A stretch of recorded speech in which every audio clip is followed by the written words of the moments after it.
Hey guys, welcome back to my channel.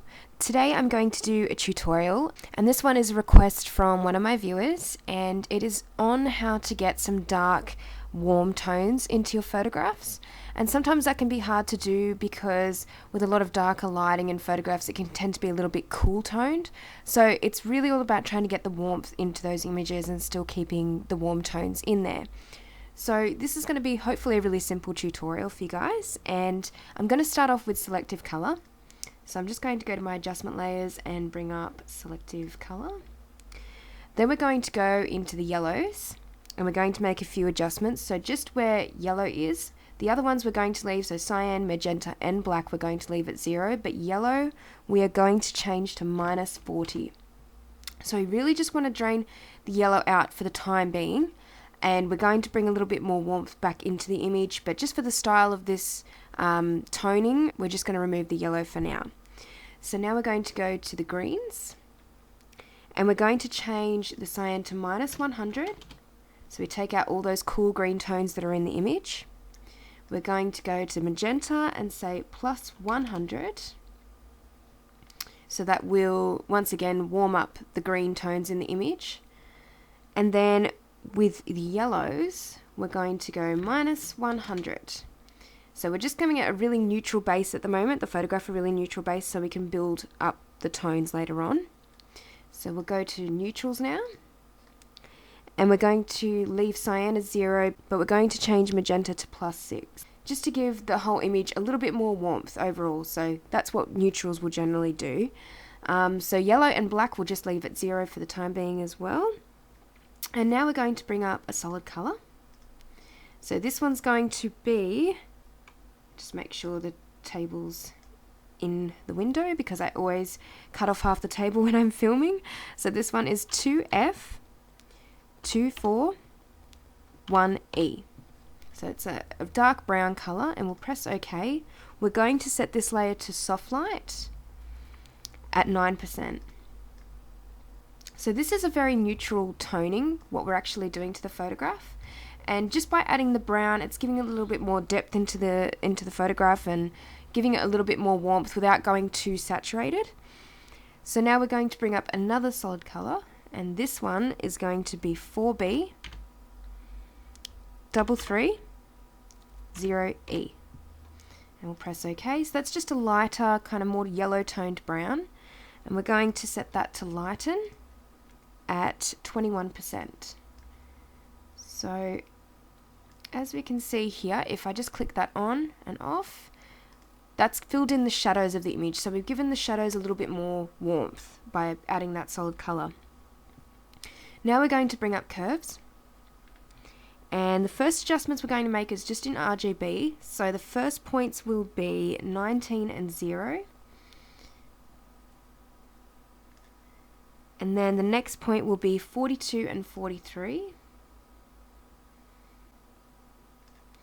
And the next one will be 70 and 73. And the next point is 148 and 144. Then it's 225 and 223. And the last point will just be 255, so just leaving it where it is. So then we're going to move into the reds, and we're only going to alter this channel, not the greens and the blues. Okay, so our first point will be 7 and 0. Then the next point will be 45 and 42. And the next point will be 210 and 212. And the last point will just be 255 again, so we won't alter that one. Okay, so just by adding the curves, we've kind of given the lighting a little bit of a difference. So we've kind of given the image a little bit more contrast, but also with altering the reds, we've just made them slightly different, a little bit more contrasted and not so flat looking. We're going to add a levels adjustment layer now, and we're just going to move this bar over to 6. So we'll just give a little bit more contrast to the shadows. We'll leave the midtones at 1. And we won't bother moving the highlights either because there's pretty strong highlights in the image already. So just by adding the levels layer, we've just kind of given a bit more contrast to the image. Now we're going to add another selective color, and we're going to change the reds this time. So the magenta we're going to change to -12. The yellows we're going to also change to -12. And that's just removing a lot of the reds and yellows out of the skin tone to not make it look too saturated. And just overall in the image, any reds that are really saturated will just kind of come down a little bit. Now we're going to move on to the magentas. And we're just going to change the magenta in this one to -38. So that's draining a lot of the pinks out of the image because we want it to be mainly reddish and yellow tones, not too much pink. So now we're going to go to neutrals, and we're going to change magenta to -3. So just removing a little bit more of the magenta out of the image, and +2 on yellow. So making the image a little bit more yellow toned and giving it a little bit more warmth. Now we're going to go to the blacks and change the magenta to +5 in the shadows because it's looking a little bit flat in the shadows there. So just by adding that, as you can see, it's giving it a little bit more depth. And then we're going to go to the yellows and type in -5. So there, we've kind of got like a bit of a difference going on now with our shadows. Okay, and we'll go to our layers again. And the next adjustment layer we're going to add is a Vibrance. So this one is going to be -5 and just saturation at 0. We just don't want the image to be too saturated at the moment, so we're just going to bring that down a little bit. Then we're going to add another solid color, and this one is going to be 3A 18 18. We'll press OK. So it's kind of like a reddish brown color. We're going to set that to soft light at 10%. Alright, so that has given the image once again a little bit more depth and a little bit more of a reddish tone, not so pink. And now, as a final step, I really like doing this with a lot of my images. This isn't something that you have to do, but I think with this toning it works particularly well. So you can actually play around with gradients. So I'm just going to go to my adjustment layers and click on gradient. And for this particular one, I'm going to select a radial gradient, which is in a circle.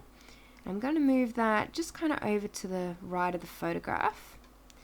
And usually I like to keep the settings pretty much as is. What I will do is click on the gradient and change the coloring, because obviously we don't want a black gradient. And we're just going to leave the gradient as foreground to transparent, so this one here. And then we're going to change the color, so we click on this and this again. And the color we're going to change it to is 693316. And press OK, so it's kind of like an orange brown color. We'll press OK to that and OK to that again. So we can always go in and alter the gradient. So we're going to set this layer to soft light at 50%. Okay, so if we double click this, we're able to move the gradient around the image to where we like. So I might do a more detailed video on gradients if you guys like, but because I'm not sure if I've done one yet or not, but yeah, we can sort of move it around and give the image just a little pop of color just here and there. I like to do this in some of my images. Try not to go over the skin tone in this image because it will make it look very saturated, so I like to keep kind of in the background a little bit. So I might just kind of leave it off to the side here.